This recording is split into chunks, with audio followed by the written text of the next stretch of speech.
নমস্কার, আমার দেশ বিদেশের প্রিয় বন্ধুরা। আশা করি যে যেখানে যে অবস্থা আছেন ভালো আছেন, সুস্থ আছেন। আপনাদের সবাইকে সীমা কিচেনে স্বাগতম। আজ বানাবো কাঁকড়া মাছের ফ্রাই। এখানে আমি 4টা বড় বড় দেখে কাঁকড়া মাছ নিয়েছি। কাঁকড়া মাছগুলো আমি ধুয়ে ভালোভাবে পরিষ্কার করে নিয়েছি। দেখুন বন্ধুরা, এইভাবে পরিষ্কার করে নিয়েছি। এখন আমি লবণ দিলাম পরিমাণ মতো। 1 টেবিল চামচ আদা বাটা, 1 টেবিল চামচ রসুন বাটা দিলাম।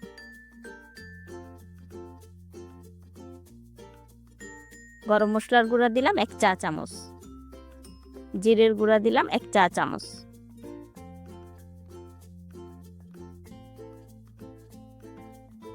মরিচের গুঁড়া দিলাম 1 চা চামচ, টমেটো সস দিলাম 1 টেবিল চামচ, সয়া সস দিলাম 1 টেবিল চামচ, লেবুর রস দিলাম 1 চা চামচ। লেবুর রসটা দিলে মাছের গন্ধটা থাকবে না, সেই কারণে এখন আমি ভালোভাবে মাখিয়ে নিচ্ছি।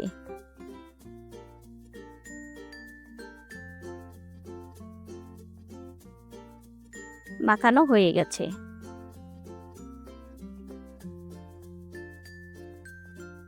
এখন রেস্টে রেখে দেব আমি 1 ঘন্টার জন্য। 1 ঘন্টা পর ফিরে এলাম।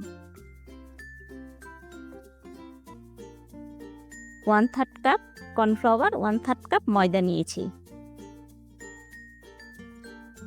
এখন আমি ভালোভাবে মিশিয়ে নিচ্ছি।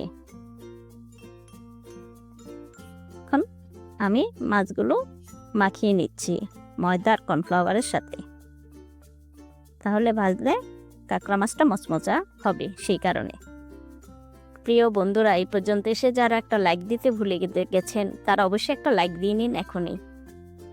আর যারা সুন্দর সুন্দর কমেন্ট করে আমাকে উৎসাহিত করেন তাদেরকে আমার অনেক অনেক ধন্যবাদ ও ভালোবাসা জানাই আমি। আর যারা নতুন বন্ধু তারা অবশ্যই আমার চ্যানেলটাকে সাবস্ক্রাইব করে রাখবেন, বেল আইকনটা অন করে রাখবেন, তাহলে আমার নতুন নতুন রেসিপিগুলো আপনারাও দেখতে পারবেন।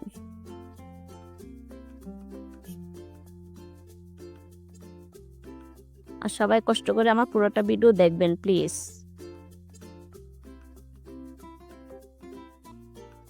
আপনারা এইভাবে কাঁকড়া মাছ বাসায় ফ্রাই করে খেয়ে আমাকে কমেন্টের মাধ্যমে জানাবেন কেমন লাগলো আপনাদের কাছে কাঁকড়া ফ্রাই।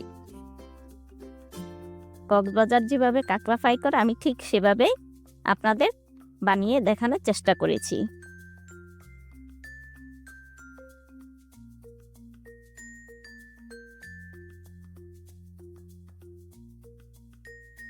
এখন আমি পর্যাপ্ত পরিমাণ তেল গরম দিয়েছি। এখন দিয়ে দিলাম কাঁকড়া মাছ, কড়াইতে দিয়ে দিচ্ছি সবগুলো।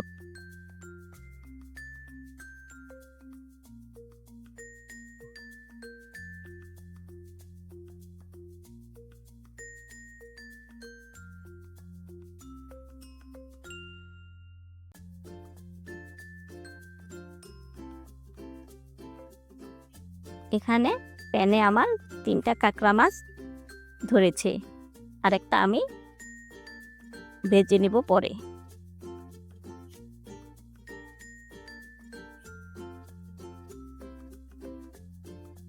মিডিয়াম টু লোতে রেখে আমি কাঁকড়া মাছগুলো ভাজতেছি যাতে মচমচা হয় ভিতরে, সেই কারণে।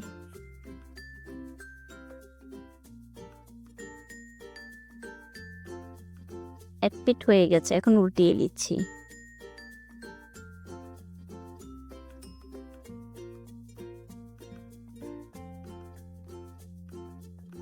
আসলে হোটেলে কালার ফুডটা ব্যবহার করে, যার কারণে কাঁকড়াটা পুরো লাল হয়ে যায়।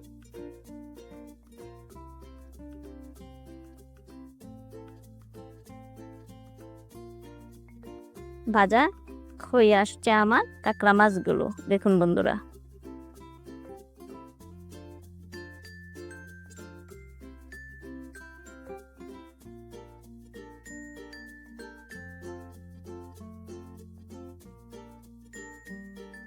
এখন আমি উঠিয়ে নিচ্ছি।